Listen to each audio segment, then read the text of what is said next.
मेरे हृदय मंदिर के आराध्य मेरे सत गुरुदेव संत गोपीदास साहब के चरण कमलों में अनंत बंदगी करते हुए यहाँ उपस्थित आप सभी परमात्मा के सत्य के नेमी प्रेमी भक्तों को मेरी सप्रेम साहेब बंदगी। जैसा कि आप लोगों को अभी तक समझ में आया होगा कि साहेब बंदगी अभिनंदन का एक शब्द है। जैसे नमस्कार, प्रणाम, सत श्री अकाल, सलाम बोलते हैं, वैसे ही साहेब बंदगी भी एक शब्द है और ये अपने भारत का ही शब्द है। कोई ये विदेशी शब्द नहीं है, इसी भारत की धरती से निकला हुआ है। साहेब का मतलब होता है सौ से सभी, ह से हृदय, ब से विद्यमान। सभी के हृदय में कौन विद्यमान है? आपका भगवान ही तो है जो सभी के हृदय में विद्यमान है। आप जिस भी भगवान को मानते हैं, हमारा भगवान तो सभी के हृदय में विद्यमान है। आप देखिए कि आपका भगवान सबके हृदय में है कि नहीं है।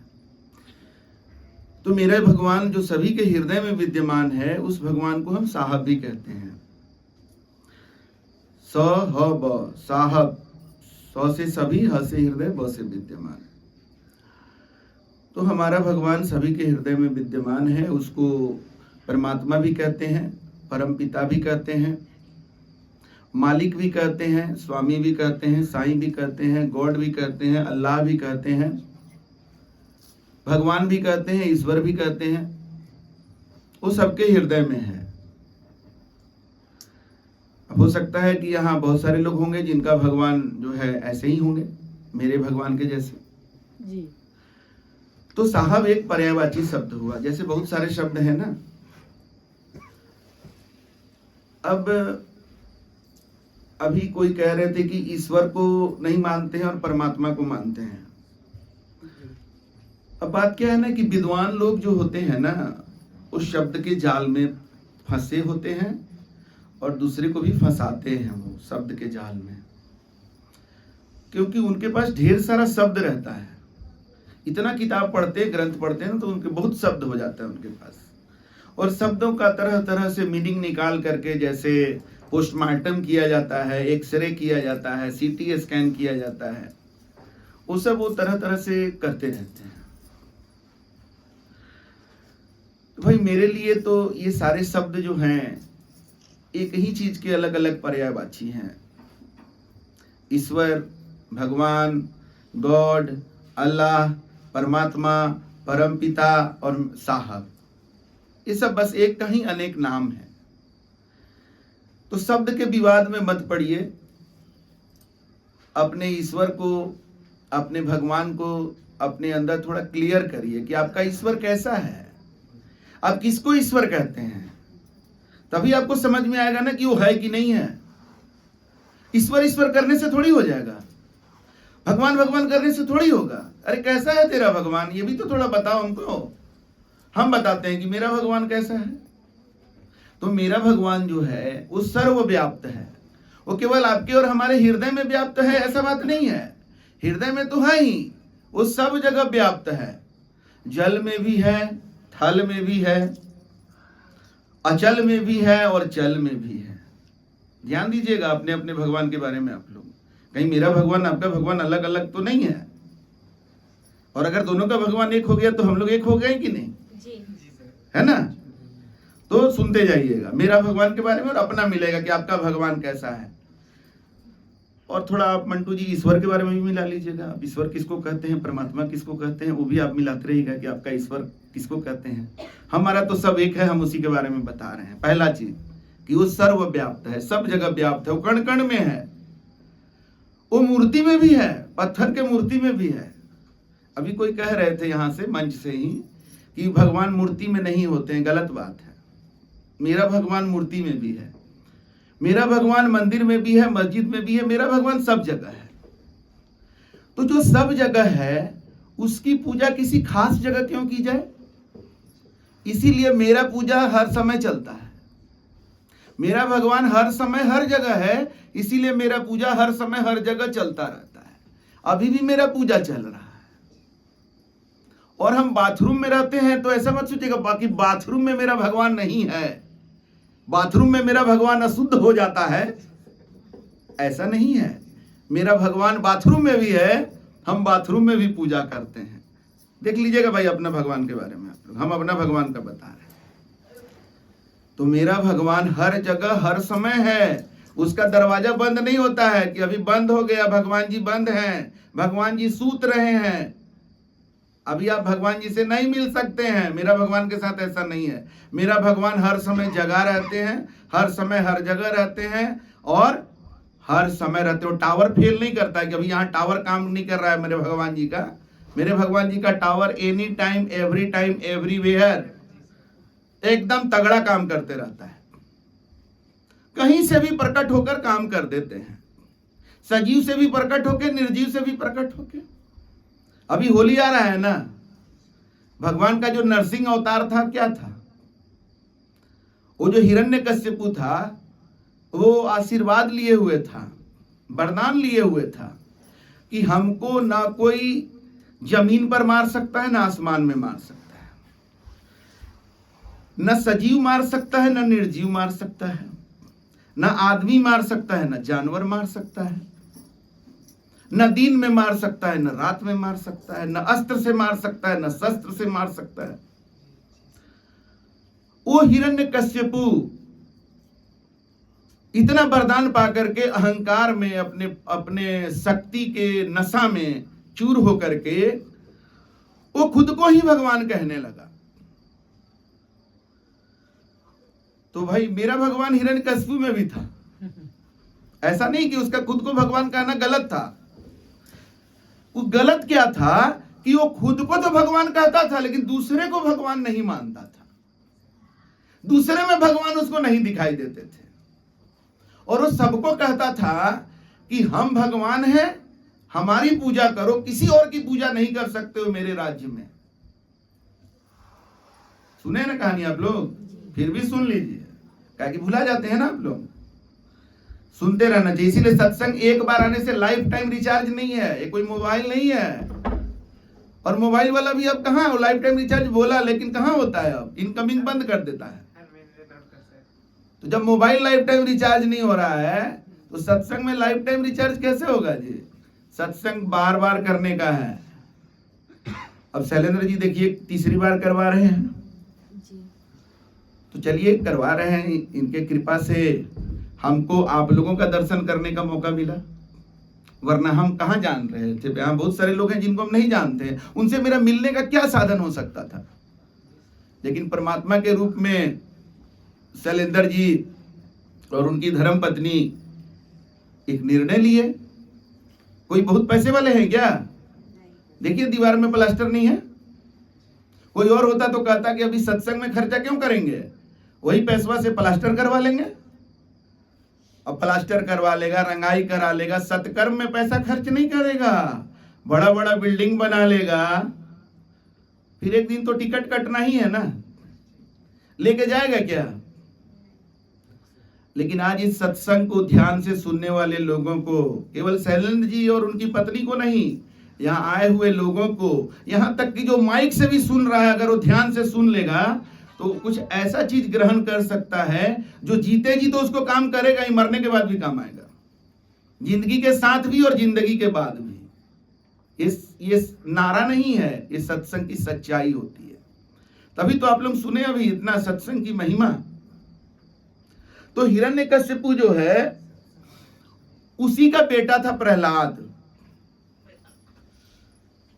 अब भाई जब छोटे थे ना तो राक्षस लोगों के बारे में सुनते थे तो कल्पना करते थे, उसका मुंडी से सींग निकला रहता होगा, उसका नाखून बहुत लंबा लंबा रहता होगा, वो बहुत 6-7 फीट बहुत लंबा होता होगा और काला होगा। वो काला, राक्षस गोरा नहीं हो सकता है, काला होगा, ऐसा बचपन में सोचते थे।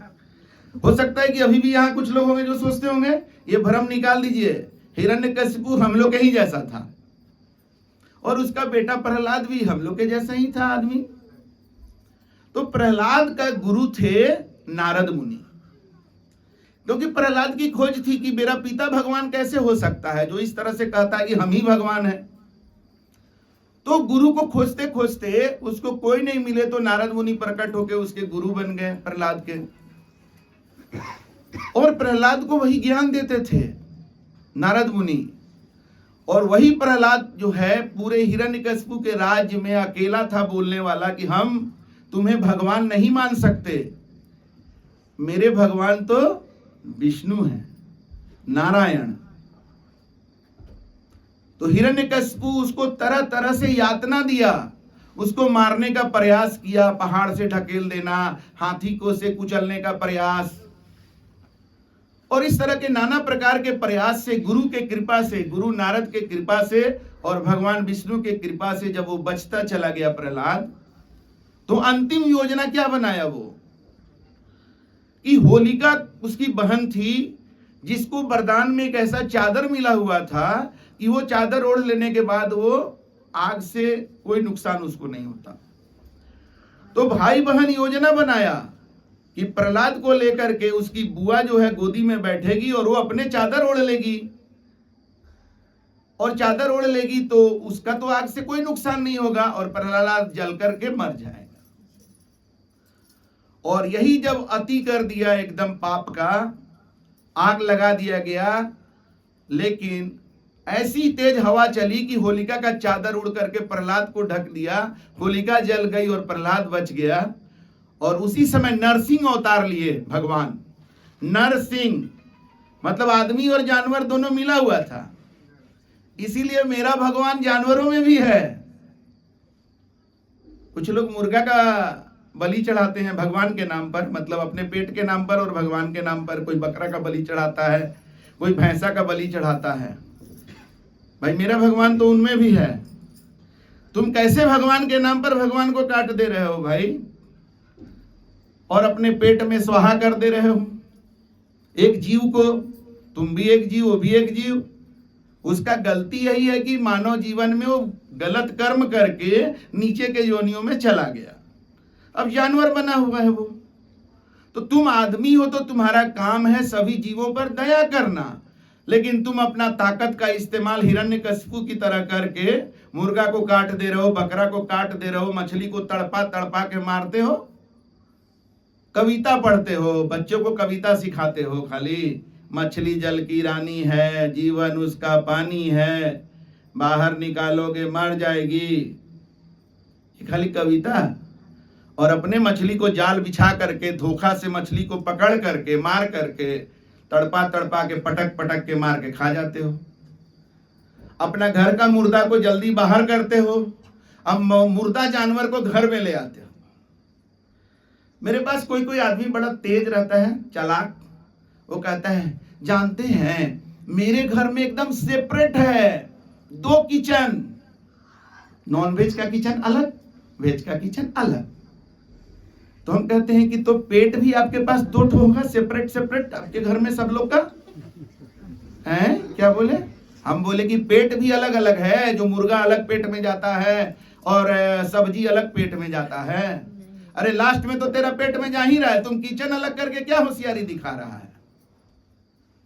फाइनल तेरा मुर्दा, तुम्हारे मरा हुआ चीज तुम्हारे पेट में जा रहा है। अब पेट में जाने के बाद क्या होता है? हमारा पाचन तंत्र उसमें से, जैसे गन्ना में से रस निकाला जाता है, वैसे उसमें से चीजों को निकाल निकाल कर सब ब्लड में पहुंचा देता है। तो तेरा ब्लड क्या चीज से बना है? मुर्दा से। अभी कोई मजाक उड़ाने के लिए कह देगा कि उसमें भी तो भगवान है, तो क्या भगवान का वही सम्मान होता है? भगवान का गर्दन काटा जाता है, तड़पाया जाता है। और जो भगवान के साथ ऐसा करेगा उसका क्या होगा? तेरा क्या होगा कालिया? क्या समझ रखे हो? अरे भारत सरकार आदमी को मारने के लिए केस चलाती है, मालूम है आपको? धारा 302 जो चलता है, 302 है, 304 है, क्या है? 302 है। वो सरकार लड़ती है। किसी की हत्या हो जाए, सरकार को पता चल जाए, कोई अगर एफआईआर नहीं करेगा तो सरकार एफआईआर करती है और सरकार वो केस लड़ती है, क्योंकि वो राज्य का नागरिक है, उसके लिए सरकार इतना चिंतित है। लेकिन ये मुर्गा बेचारा, बकरी, मछली, ये लोग तो टैक्स नहीं देते हैं सरकार को, तो सरकार इसका परवाह नहीं करती है। बल्कि और मछली पालन नाम रखा जाता है, मत्स्य पालन नाम रखा जाता है, मुर्गी पालन। ये कैसा पालन है जो पालन करने वाला फिर उसको मार देता है? ये कौन सा पालन है? अरे नाम रखो मत्स्य हत्यागृह, नाम रखो मुर्गी हत्यागृह। तुम पालन के नाम पर हत्या करने का पूरा तंत्र बना के रखे हुए हो। तो सरकार के लिए तो जानवरों के लिए, मछली के लिए, मुर्गा के लिए, बकरी के लिए यही बात है। लेकिन परमात्मा जो है उसको तो टैक्स नहीं ना चाहिए। उसने तो सृष्टि को बनाया है, सब में वो व्याप्त हैं। तो हम जो उसको सताते हैं, तड़पाते हैं, उसका जो आह है, उसका जो कराह है, वो कहां जाएगा? अब देखिए, अभी हम बात कर रहे थे कि विद्वान लोग जो है ग्रंथ बहुत पढ़ लेते हैं, बहुत जानकारी हासिल कर लेते हैं, लेकिन जो गुरु भक्त लोग होते हैं वो बड़ा जो है ना सार चीज को ग्रहण करते हैं और थोथा चीज को उड़ा देते हैं। जानकार लोग इतना लाद लेते हैं, इतना चीज माथा पर लाद लेते हैं कि वो कंफ्यूज हो जाते हैं। तो हम देखिए गुरु के कृपा से वेद नहीं पढ़े हैं, हम शास्त्र भी नहीं पढ़े हैं। यहाँ कौन कौन है जो वेद पढ़े हैं?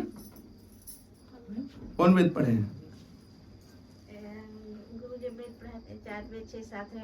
अरे तो ठीक है, अच्छी बात है।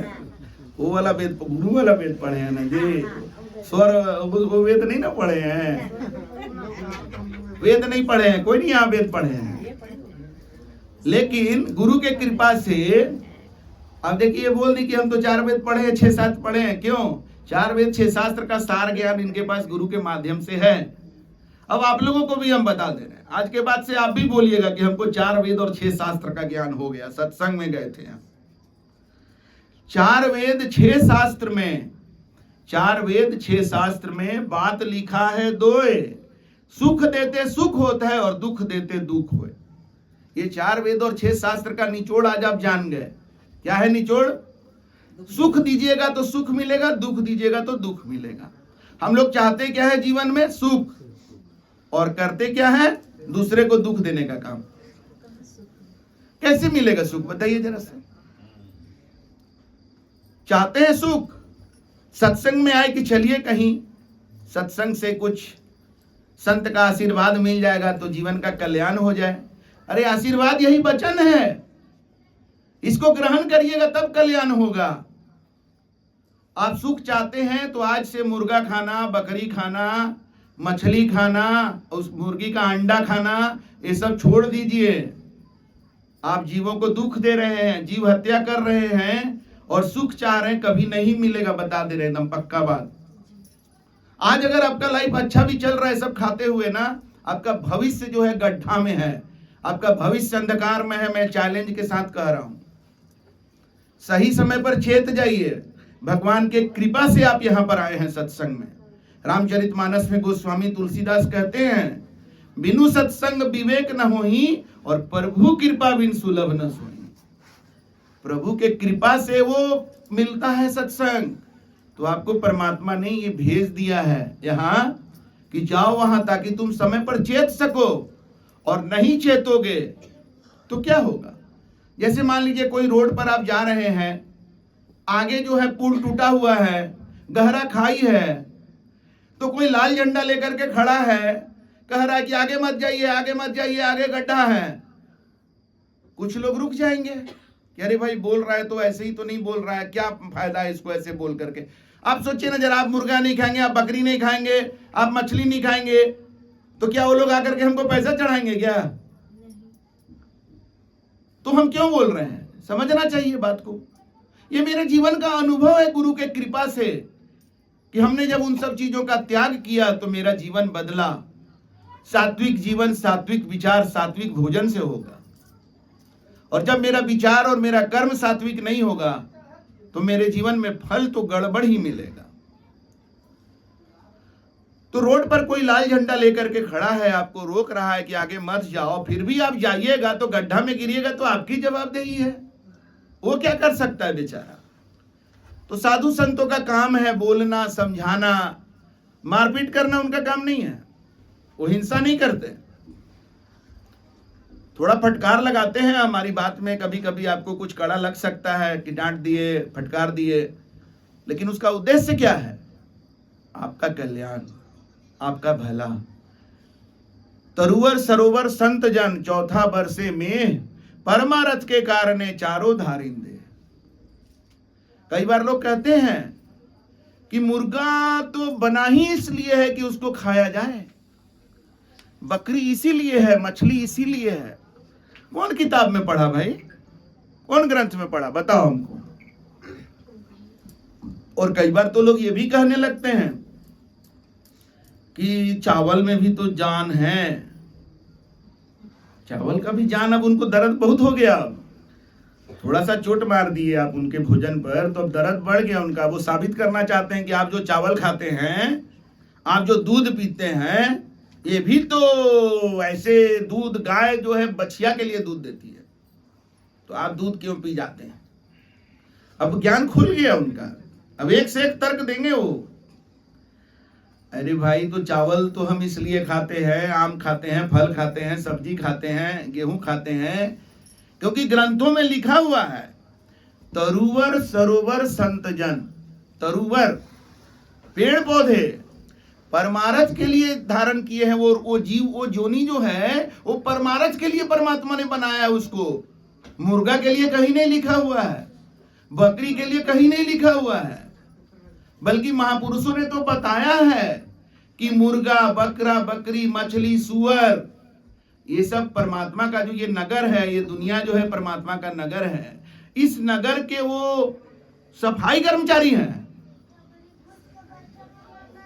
और सबसे बड़ा जो सफाई कर्मचारी है उसको आप सुअर कहते हैं, जो नाला ओला, गंदा नाला, ये सब का सफाई, लेटरिन वेटरिन, ये सब का सफाई कर देता है खा करके, और सुअर कह करके आप उसको घृणा करते हैं।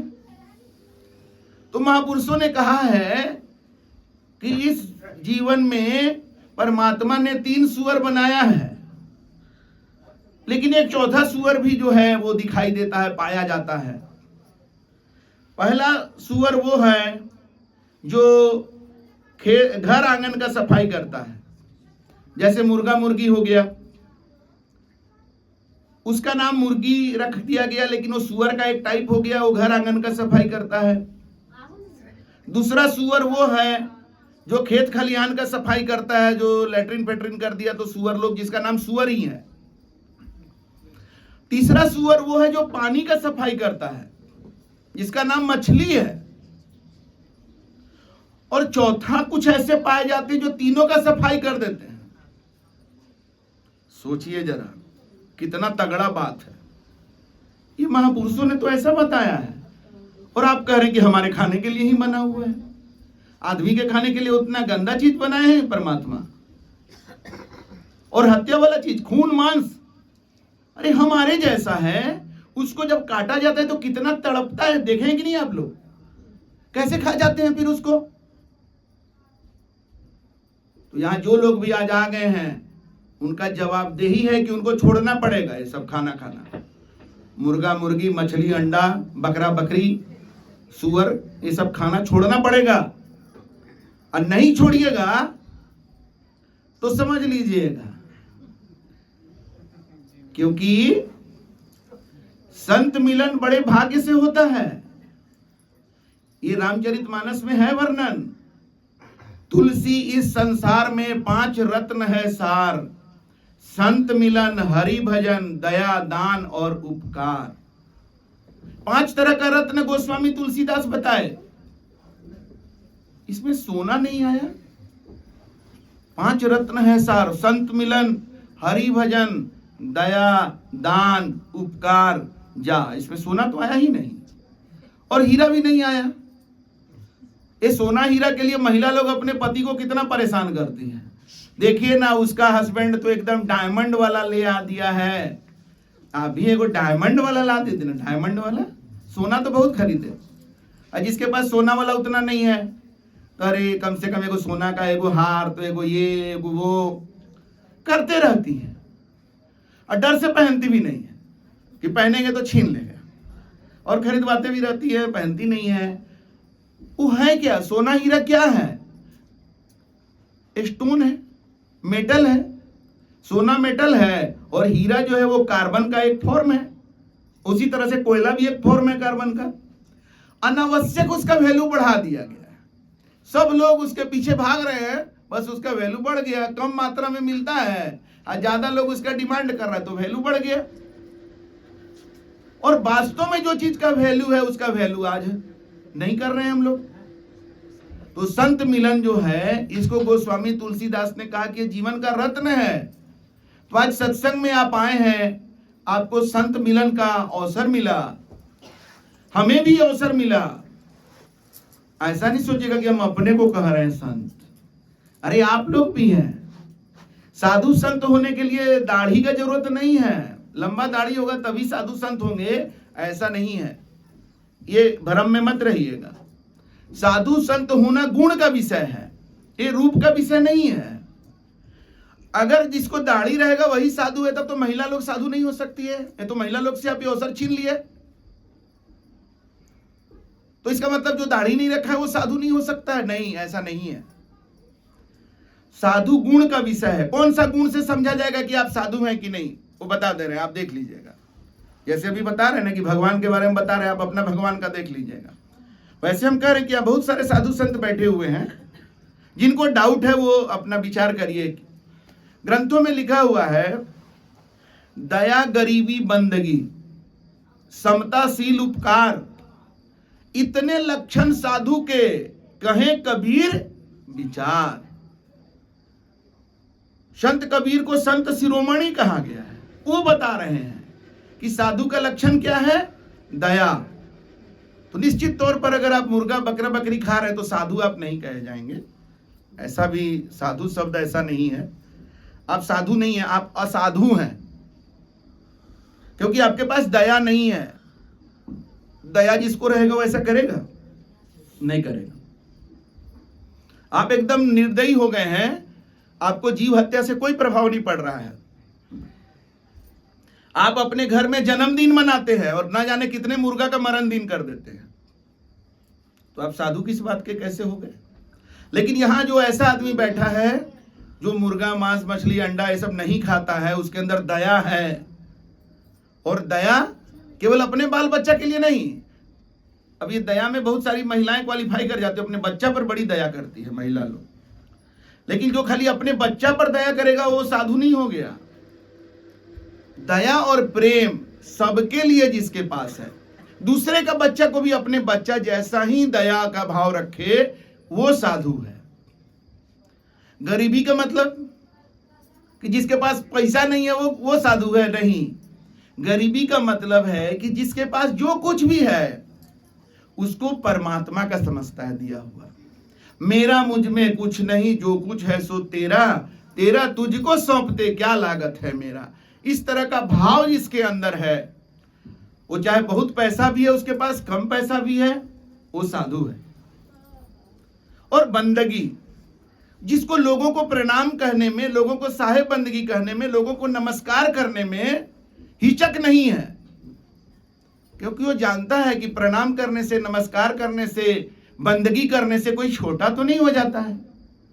लेकिन जो अकड़े हुए लोग रहते हैं, हम किसी को प्रणाम नहीं करते हैं, दुनिया हमें प्रणाम करती है। अरे अकड़ते रह ना, तुम भगवान से दूर होते जा रहा है। बंदे तू कर बंदगी, जो पावे दीदार, अवसर मानुष जन्म का मिले न दूजी बार। अगर तुम परमात्मा का दर्शन करना चाहते हो तो बंदगी करो, लोगों को नमस्कार प्रणाम करो, अहंकार का भाव बिना रखे हुए। ये मत देखो कि वो पहले करेगा कि हम करेंगे। तो ये साधु का गुण है कि साधु ये नहीं देखते कि वो प्रणाम करेगा कि नहीं, वो कर देते हैं, जाओ तुम नहीं करेगा हम ही कर देते हैं। दया, गरीबी, बंदगी, समता, साधु का गुण उसके अंदर कहा जाएगा जो सभी के अंदर समानता का भाव रखता है। एक जाति विशेष के लिए अलग भाव, दूसरे जाति के लिए अलग भाव, अपने परिवार के लिए अलग भाव, दूसरे का परिवार को नीचा भाव से देखना, अपना जात का खूब ऊंचा करना, दूसरे का जात को नीचा करना। जानवरों के प्रति जो है दुर्व्यवहार करना, आदमी के प्रति भेदभाव करना, नीचा दिखाना, ऐसे लोग साधु नहीं होते हैं। साधु सभी के प्रति समानता का भाव रखते हैं, सब जात के लोग को सम्मान देंगे, अमीर गरीब दोनों को सम्मान देंगे। आदमी को जो सम्मान मिलना चाहिए वो आदमी को देंगे, जानवरों का जो जगह है वो जानवरों को भी देंगे, और यहां तक कि निर्जीव चीज का भी दुरुपयोग नहीं करते हैं। यह है समता का भाव कि सब जगह परमात्मा का है, निर्जीव में भी परमात्मा है, तो उसका हमें सदुपयोग करना है। कुछ लोग को देखते होंगे आप, गुस्सा होते हैं तो सामान पटक देते हैं, तोड़ फोड़ कर देते हैं। ये भी एक परमात्मा का अनादर है, क्योंकि वो चीजें निर्जीव जरूर है जिसको आपने तोड़ डाला, लेकिन बनाने वाला कौन था, उसको कहां से बनकर आया, परमात्मा का ही बनाया हुआ वो भी है।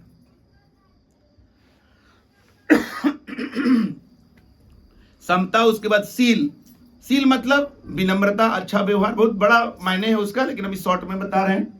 और उपकार, तो बोले ही परमारथ के कारण चारों धारिंदे। साधु संत परमारथ का काम करते हैं, उपकार का काम करते हैं।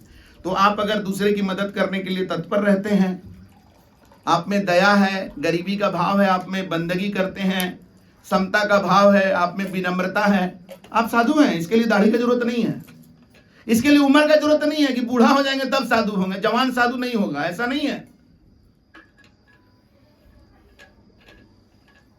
तो इस तरह से बता रहे थे आपको कि हिरण्यकशिपु के बारे में और प्रहलाद के बारे में, कि भगवान जो है सब जगह हैं, तभी नरसिंह अवतार में खंभा से प्रकट हो गए।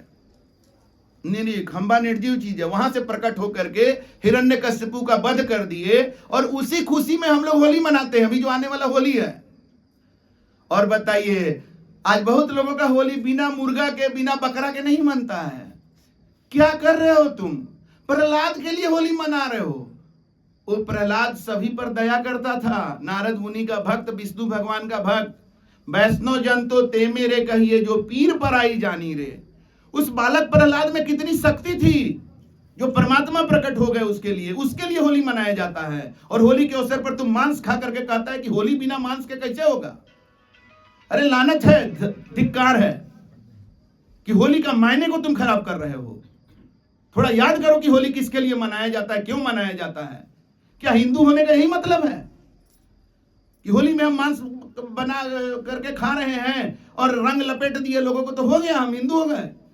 अरे सच्चे हिंदू हो तो याद करो प्रहलाद को। होली के दिन प्रहलाद किस भक्ति को, भाव को सामने रखा कि नहीं, मेरा भगवान विष्णु भगवान जो हैं वो सब में हैं, और तुम मेरे पिता तो जरूर हो, लेकिन तुम कहते हो कि मैं ही भगवान हूं, तो मैं ये स्वीकार नहीं करूंगा। ये सब चीजों को याद करिएगा तो आप क्या होली के नाम पर मांस खाइएगा जी। ये सब से भटक गया है आज आदमी, तभी तो इस तरह का काम कर रहा है। तो फिर आ जाते हैं वहीं पर, मेरा भगवान। तो मेरा भगवान जो है वो सर्वव्याप्त है, एक पॉइंट हो गया। दूसरा पॉइंट है कि मेरा भगवान जो है सर्वशक्तिमान भी है। आपका भगवान सर्वशक्तिमान है कि शक्तिमान है, देख लीजिएगा। शक्तिमान बहुत सारे हो सकते हैं, लेकिन सर्वशक्तिमान एक ही होगा। तो मेरा भगवान सर्वशक्तिमान है। अब जब अगर जान गए कि भाई मेरा भगवान सर्वशक्तिमान है, तो सर्वशक्तिमान तो कुछ भी कर सकता है, कहीं भी कर सकता है। इसीलिए हमको हर जगह भरोसा रहता है अपने भगवान पर कि मेरा भगवान कहीं भी कुछ भी कर सकते हैं, इसलिए हमें कहीं डर नहीं लगता है। आप देख लीजिए कि आपका भगवान जो है उनका कैसा है। अगर वो सिर्फ शक्तिमान है तो हो सकता है कि उनसे ज्यादा शक्ति वाला कोई आ जाए। मेरे भगवान सर्वशक्तिमान है, इंडिया में भी उनका पावर है तो अमेरिका में भी उन्हीं का पावर काम करता है, इंग्लैंड में भी उन्हीं का पावर काम करता है, सऊदी अरब में, दुबई में, मक्का मदीना में, अयोध्या में, सब जगह मेरे भगवान का पावर काम करता है। आप देख लीजिए आपका भगवान का पावर कहां कहां काम करता है। मेरा भगवान तो सर्वशक्तिमान है, मेरा भगवान सब व्याप्त है, तो सबका है मेरा भगवान। मेरा भगवान केवल हिंदू का है ऐसा नहीं है, केवल मुसलमान का है ऐसा नहीं है, मेरा भगवान केवल कबीरपंथी का है ऐसा नहीं है, मेरा भगवान केवल सिख का है ऐसा नहीं है, मेरा भगवान सबका है, सबके लिए है, हर समय है और वो सर्वशक्तिमान है।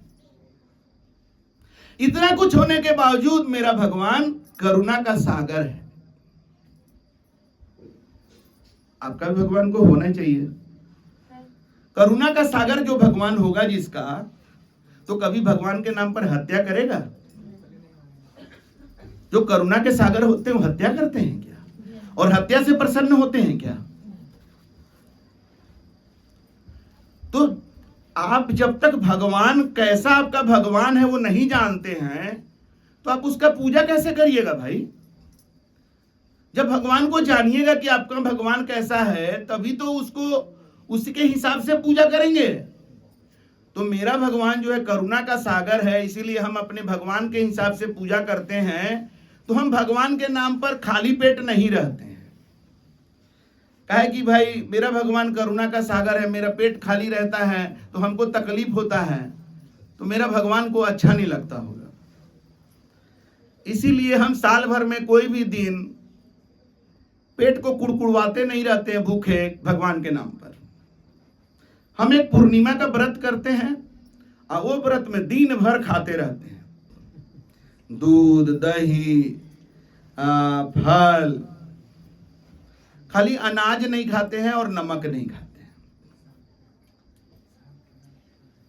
क्योंकि पूर्णिमा के दिन चंद्रमा जो है पृथ्वी के बहुत नजदीक आ जाता है, समुद्र में ज्वार भाटा उठता है, हमारे शरीर में भी 70% पानी है, तो हमारे ऊपर भी चंद्रमा का गुरुत्वाकर्षण बल का प्रभाव रहता है, जिसके कारण आवेग बढ़ा हुआ रहता है उस दिन।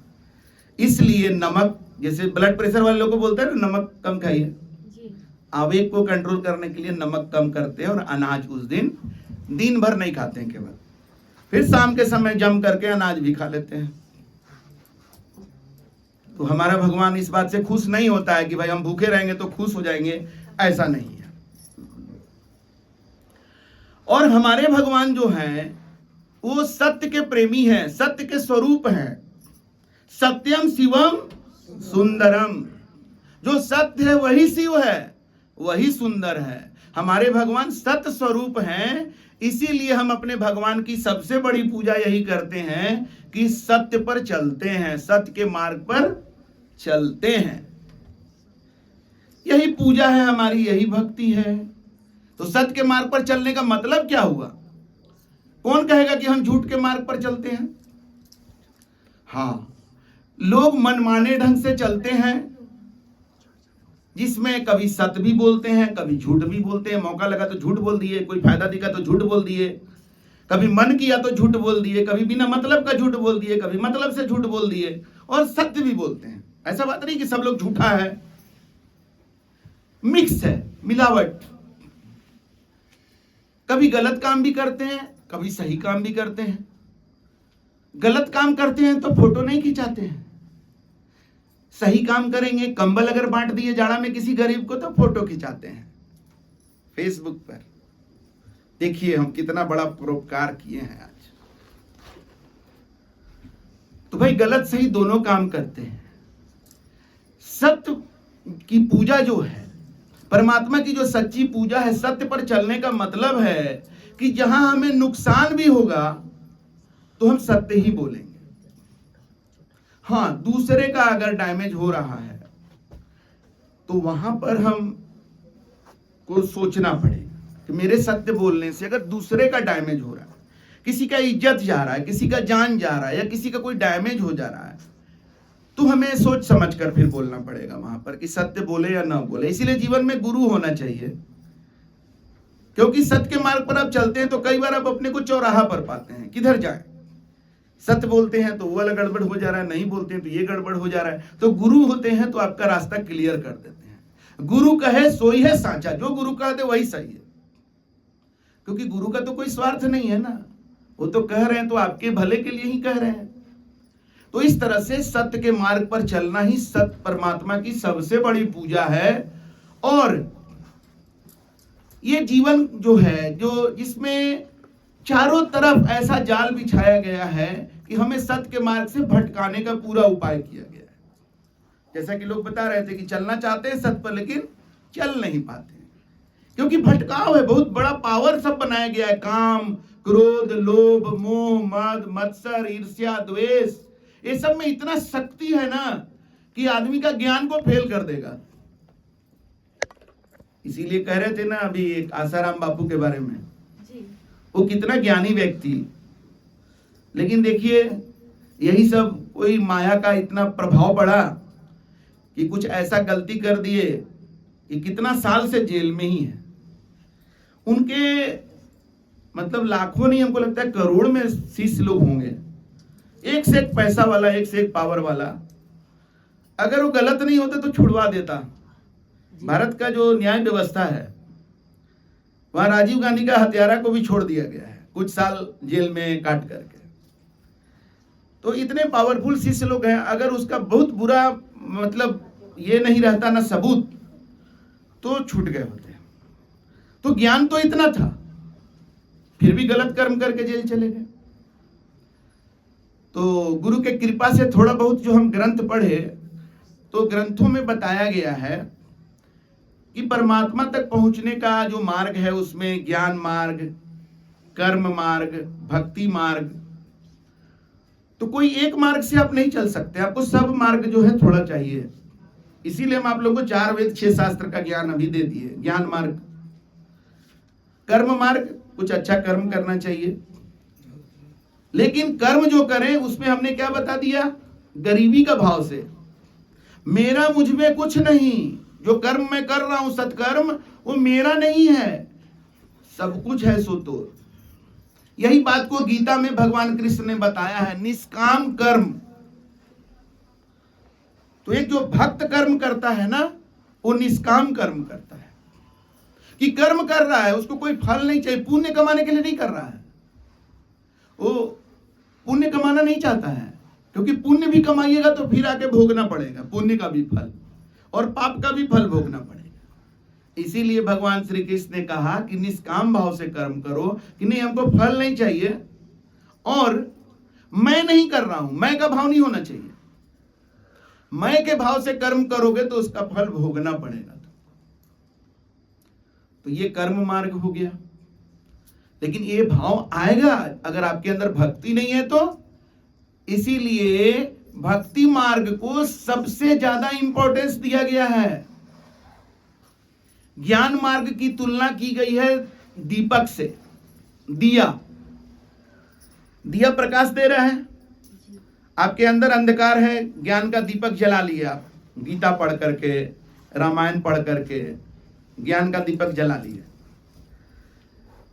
लेकिन जब काम वासना का तूफान आया, क्रोध का तूफान आया, लोभ का तूफान आया, ईर्ष्या का तूफान आया, तो दिया बुझ गया, अंधेरा ही अंधेरा है। लेकिन भक्ति मार्ग का तुलना जो है वो मणि से किया गया है। मणि का जो प्रकाश है उसको आप 150 किलोमीटर प्रति घंटा के रफ्तार से चलने वाला तूफान में भी रख दीजिएगा तो उसका बुझेगा। इसलिए भक्त डिगते नहीं हैं, और इसीलिए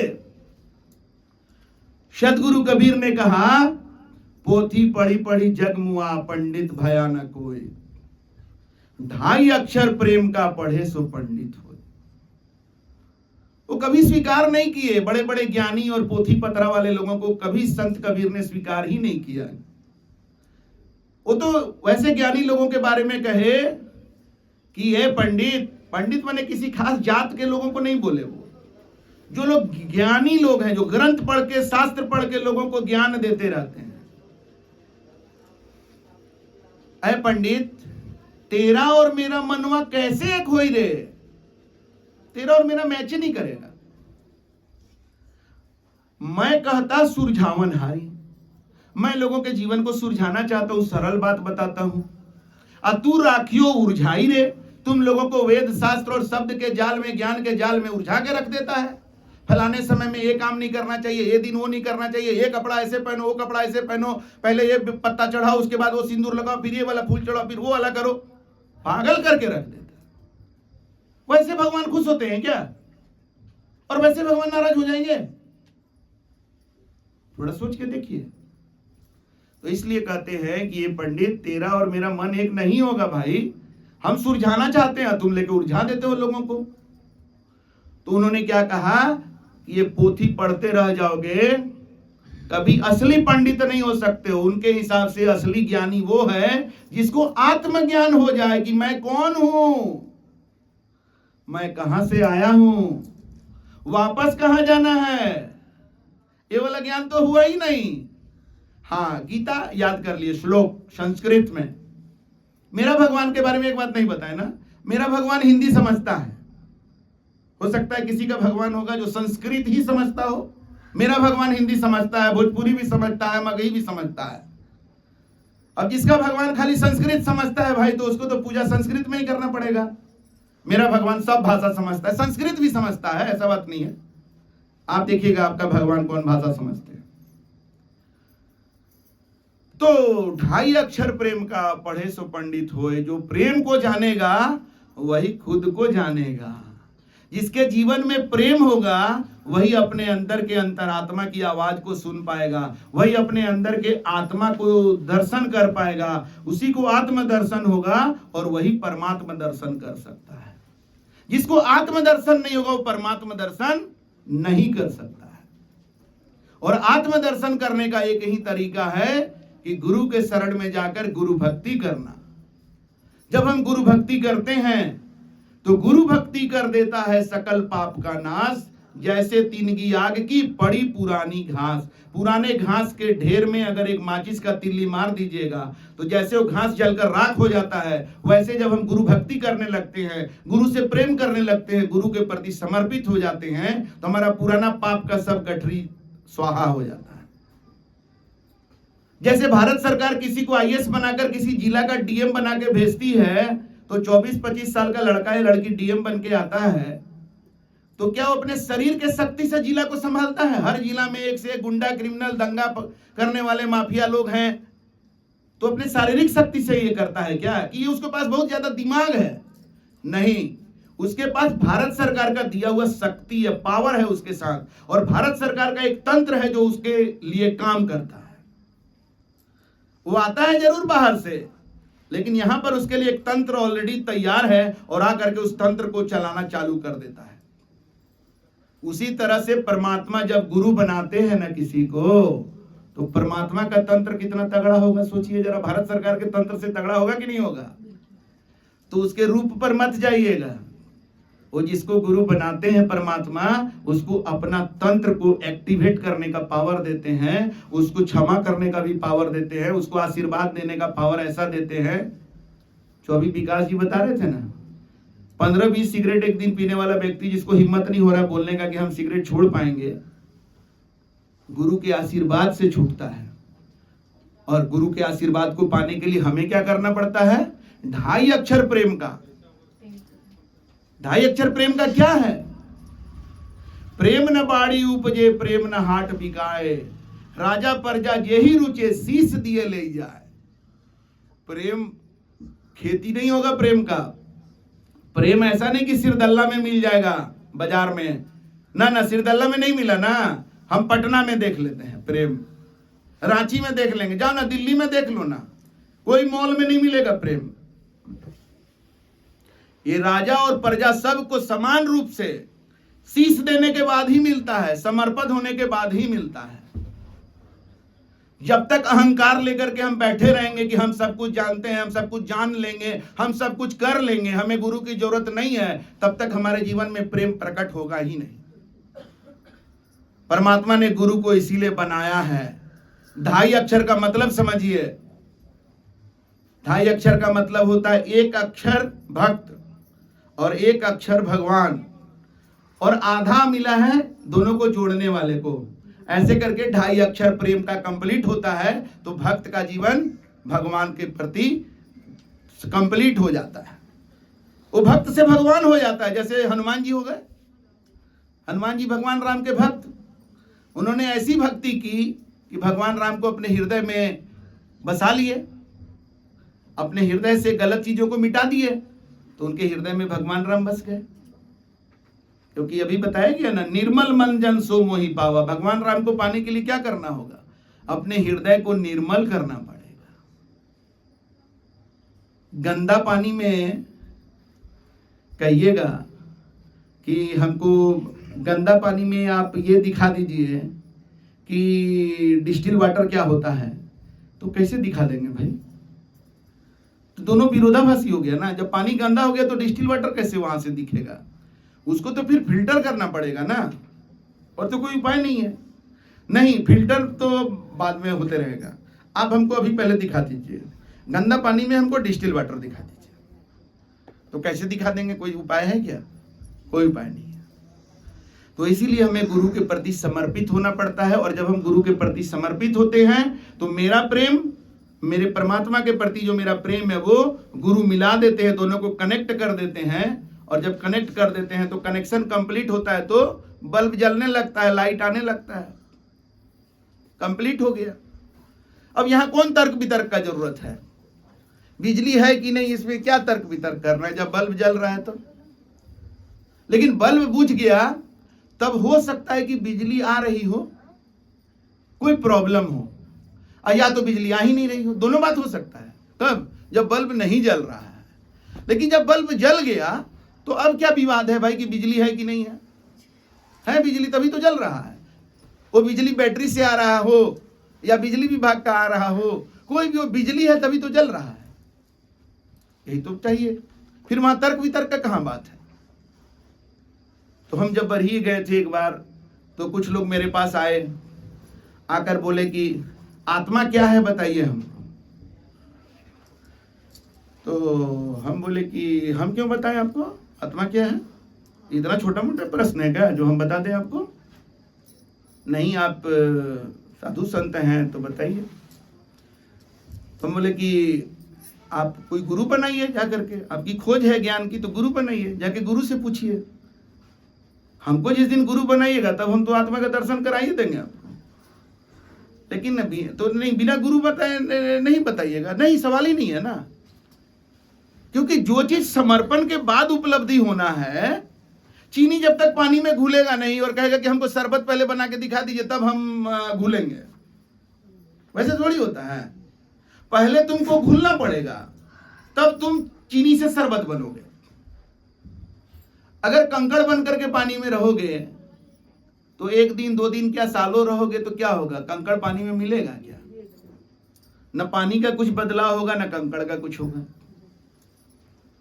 लेकिन चीनी पानी में चला जाएगा तो चीनी पानी में जाकर धीरे धीरे घुलने लगता है, मतलब मिटने लगता है, मतलब समर्पित होने लगता है। और जैसे जैसे वो समर्पित होता है वैसे वैसे पानी मीठा होते चला जाता है और फिर वो शरबत बन जाता है। तो ये तर्क वितर्क का फील्ड नहीं है, ये समर्पण का फील्ड है। ये सत्संग क्या है? आपको यहां पर जानकारी दे दिया गया, रास्ता बता दिया गया, अब चलना पड़ेगा। और चलने के लिए मार्गदर्शक चाहिए, जो आपको हर मोड़ पर आपको कंफ्यूजन होगा, बाएं मुड़े की दाएं मुड़े, कहीं कहीं पर मोड़ आएगा, कहीं कहीं पर चौराहा आ जाएगा। तो आपको वर्तमान में मार्गदर्शक चाहिए। कई बार लोग कहते हैं कि हम गुरु बनाए थे से नहीं होगा। आज कोई बीमारी हुआ है, आप पहले आप इलाज कराए थे, उससे आपका हो जाएगा क्या? जो डॉक्टर के आज कांटेक्ट में नहीं है या जो डॉक्टर मर गया, उससे कैसे इलाज करवाइएगा?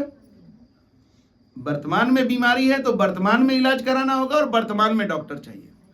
वैसे ही वर्तमान में जो आपकी खोज है उसके लिए वर्तमान में गुरु चाहिए। और गुरु के मार्गदर्शन में जब आप समर्पण के भाव से चलेंगे तब आपको अनुभव होने लगेगा। अब देखिए, पहले अनुभव करा दीजिए तब हम चलेंगे, ये नहीं होता है। इसके लिए सत्संग है, जहां पर आपके अंदर एक ज्ञान का विश्वास आता है। बहुत तरह तरह की बातें हुई, तरह तरह का भाव, ये सब चीज आपको यहाँ देखने को मिला। उससे आपके अंदर अगर विश्वास पैदा होता है तो अच्छी बात है, और पैदा नहीं होता है तो क्या करना होगा? और सत्संग में आते रहिए, आज नहीं तो कल कभी तो पैदा होगा। जब तक विश्वास नहीं पैदा होगा गुरु के प्रति तब तक समर्पण नहीं हो सकता, और जब तक समर्पण नहीं होगा तो गुरु के प्रति प्रेम नहीं आएगा, और जब तक प्रेम नहीं आएगा, भक्ति नहीं होगा, तब तक 2.5 अक्षर कंप्लीट नहीं होगा। तो इस तरह से हमने बता दिया कि मेरे परमात्मा कैसे हैं, उनकी पूजा कैसी है। और उस परमात्मा का दर्शन हम हर समय करते रहते हैं। तो भगवान भगवान खोज रहे हैं ना, भगवान कहाँ है, भगवान कहाँ है। हमें भगवान का दर्शन हर समय होता रहता है। मेरा जीवन पूरा आनंदित है गुरु के कृपा से। हमें हमारे गुरु मिले वर्ष 1993 में, जब हम ग्रेजुएशन फाइनल ईयर में थे। अभी कोई बताया ना कि जवानी में ही सत्संग करना चाहिए, गुरु की खोज करनी चाहिए। जवानी में नहीं हो सका तब बुढ़ापा में भी कर लीजिए, अभी भी कोई देर नहीं है। लेकिन इसके लिए कोई समय आप नहीं कह सकते कि अभी समय नहीं आया है। तो हम ग्रेजुएशन फाइनल ईयर में थे, उसी समय हमारे गुरुदेव हमको ट्रेन में मिले। हम उनको पहचाने, उनके शब्द से पहचाने, उनके भाव से पहचाने, उनसे बातचीत किए, शब्द किए, शब्द उनके सामने अपना प्रश्न रखे, उसका जवाब जो उन्होंने दिया उसमें जो भाव था, वो सब चीज से हमको समझ में आया कि हमसे आगे हैं। हमको इतना ही समझ में आया। ट्रेन में 3-4 घंटा जो बात किए तो हमको ये समझ में आया कि हमसे आगे हैं। अब कितना आगे हैं इसका अंदाजा कैसे लगा सकते हैं भाई? कहां पहुंचे हुए इसका अंदाजा हम बिना पहुंचे कैसे लगा सकते हैं? जब ही हमको लग गया कि नहीं भाई ये हमसे बहुत आगे हैं, तो हम इसलिए गुरु बना लिए कि जहां तक ये पहुंचे हैं पहले वहां तक हम पहुंच जाते हैं, और पहुंचने के बाद भी शांति नहीं मिलेगा हमको तो आगे का गुरु खोजेंगे। फिलहाल तो हमसे बहुत आगे हैं। ऐसा करके हमने उनको गुरु बना लिया। लेकिन हुआ क्या? लाली देखन मैं जली, मैं भी हो गई लाल। उनको देखते देखते, उनके साथ बढ़ते बढ़ते कब मेरा जीवन भी लाल हो गया पता नहीं चला। आज आप लोगों के सामने है, हमारे गुरु का तस्वीर यहाँ लगा हुआ है। तो संत गोपीदास साहेब सतगुरु के रूप में हमें परमात्मा का दर्शन कराए, हमें परमात्मा का वर्तमान नाम दिए। आप लोग भी वो नाम का सुमिरन करेंगे तो आप लोगों का भी कल्याण हो जाएगा। उदित मुनि नाम साहब, उदित मुनि नाम साहब, ये नाम का सुमिरन आप लोग भी करेंगे तो आपका कल्याण होगा। लेकिन इसीलिए बोले कि जब तक हम पर विश्वास नहीं होगा तो नाम का सुमिरन भी कहां से कर पाएंगे। लगेगा कि वो ऐसे ही दे दिया। ऐसे क्यों देंगे? क्या मिलेगा हमको आपको नाम का सुमिरन करेंगे तो?